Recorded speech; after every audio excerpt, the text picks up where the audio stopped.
Hello friends, myself Madhuri Tail. Today we will going to study the topic Natural Language Processing Implementation through NLTK using Colab. That is, this tool is implemented or the basic language is Python. This tool is given by Google and we can use it for our purpose. To start with this topic, we should understand first the natural language processing because NLTK by default requires NLP as a basic. So we'll understand first natural language processing, its basic task, where it we can use it and what is the need of it. Then we'll study Colab and then we'll be implementing all NLP tasks in Colab. So step by step the procedure will be there. So part 1 is there to understand the domain natural language processing. I have divided this whole series in many parts, and this is a first part, that is understanding the domain. The next part will be understanding Colab, and then the latter parts will cover all the different operations under NLP in NLTK. So, proceeding further, what do you mean by a natural language processing? Whatever the language we used to say, like if I am saying here English, even Hindi, even Marathi, even Sanskrit also. So all that covers the languages. All I'll be calling them as the languages, and they do some tasks.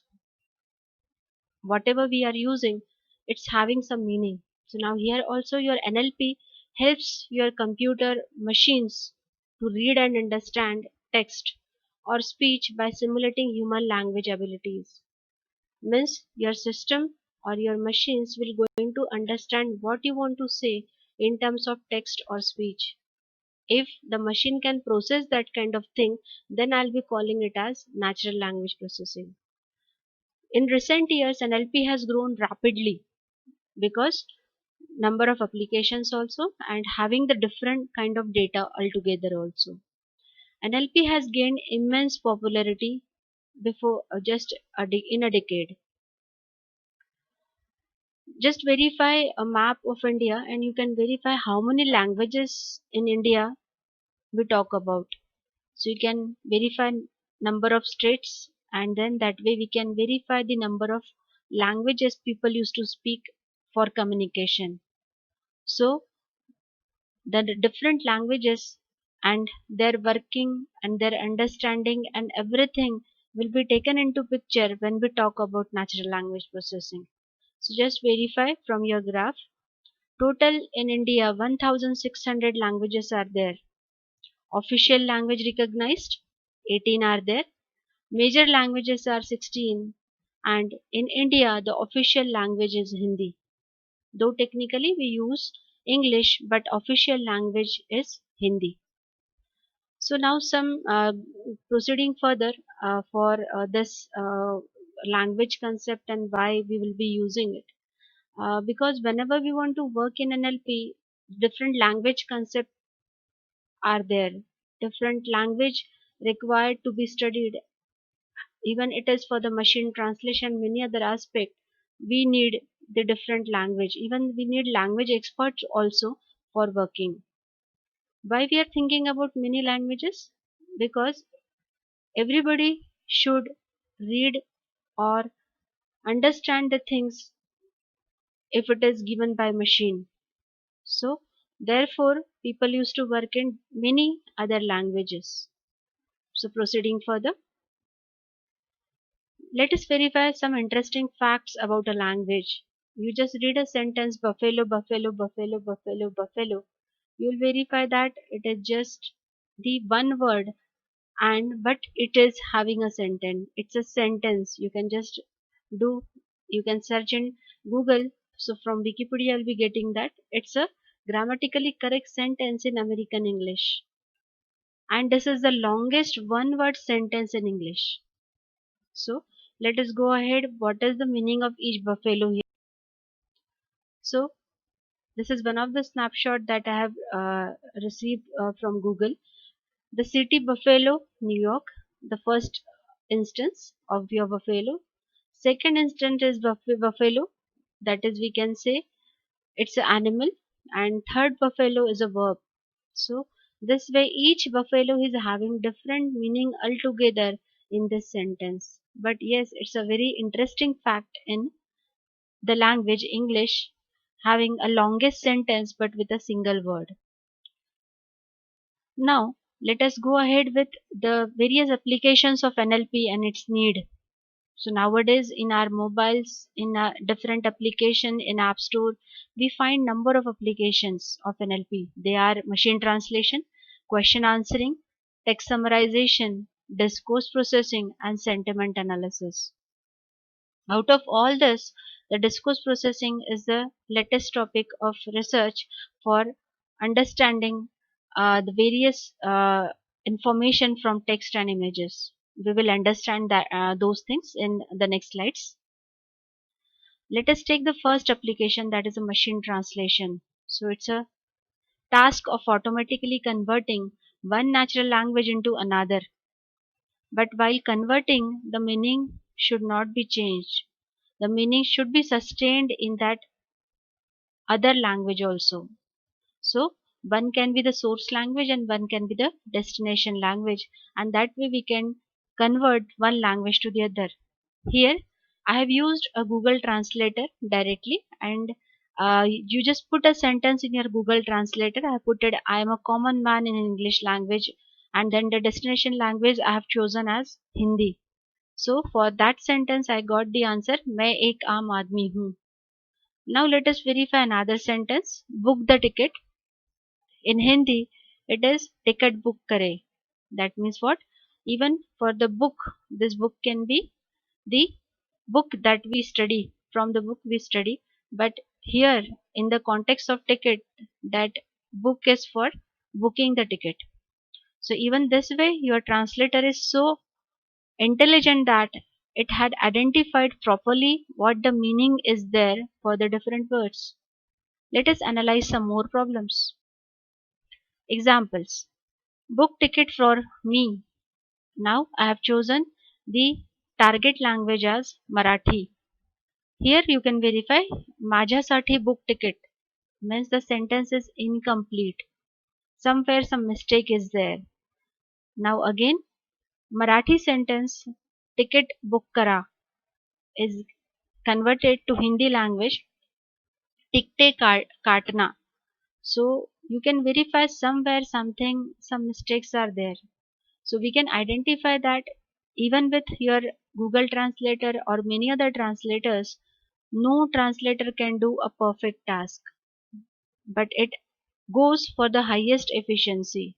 So whenever you work in natural language processing, the maximum, we can't say the maximum, we say that the optimal efficiency can be 72 or 70 to 80% around.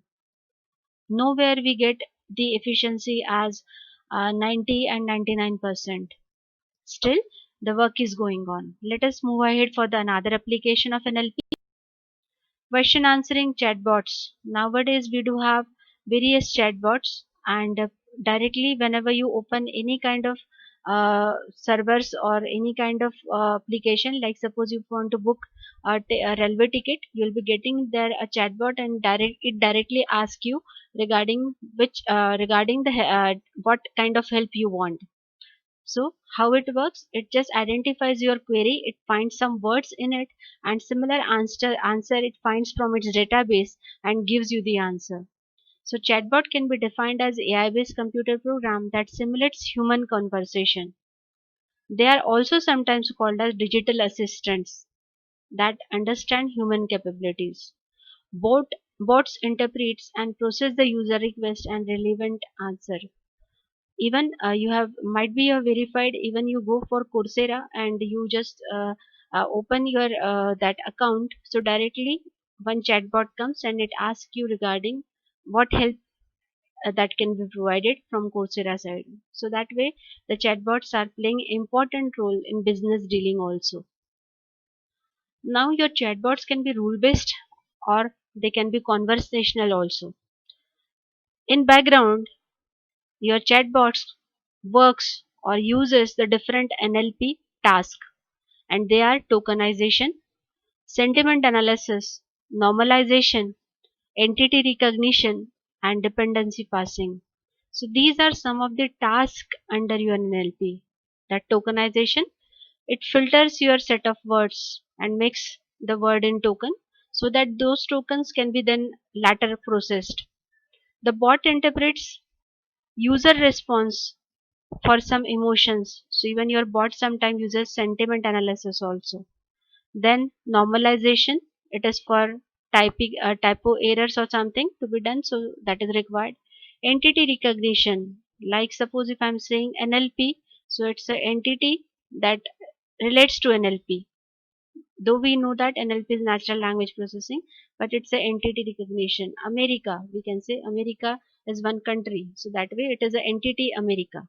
Then dependency parsing, we have to verify the syntax or the for the sentences that is provided by the user. So even that way it is used.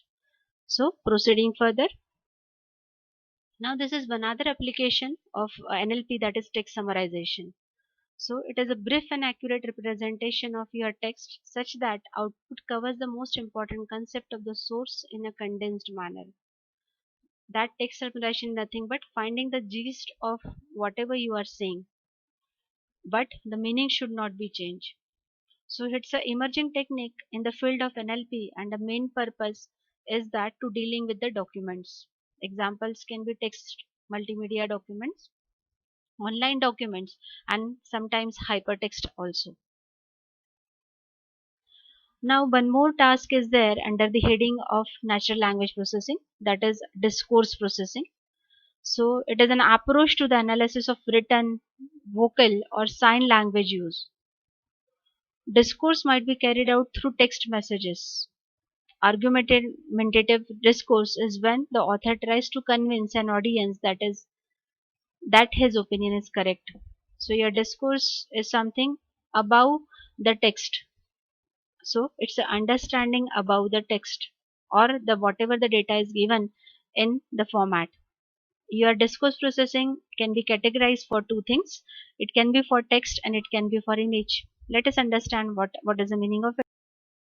So here one diagram is shown, that is here it is with the image discourse processing versus text discourse processing. So first example says it's an image that gives you the information or it gives something as a message to all of us, like one tree is there and one man is there, tree giving that man different fruits and everything, but the man want to cut that tree.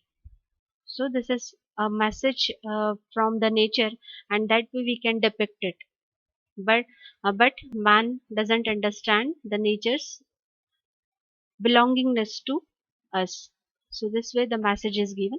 Now for the text, suppose the example, Ram says, "Are you coming today for party?" And Rahul says, "I'm having exam tomorrow." So here the hidden discourse is that Rahul don't want to go for party with Ram because he is having the exams tomorrow. So the hidden meaning is he won't be going. Okay. So this way the discourse processing works. So now let us understand why NLP now. Okay, we have seen many applications and everything, but every application needed all these tasks that are mentioned here. That is syntax of different languages, structure of different languages, tokenization, sentiment analysis, normalization, entity recognition, dependency parsing. That is, all these applications are covered under the umbrella of natural language processing. Therefore, altogether we need the NLP for understanding all these concepts, and we will try to understand all these kind of tasks to be completed or to understand while working on the Google Colab. So this slide indicates that whatever application you want to do it, you have to do some kind of task mentioned here, and therefore all this task that has been covered in NLP. So thank you for watching this lecture. In the next part of this series, there will be an introduction on Colab, and then we'll be doing the basic task of NLP in Google Colab. Thank you. Thank you for watching this.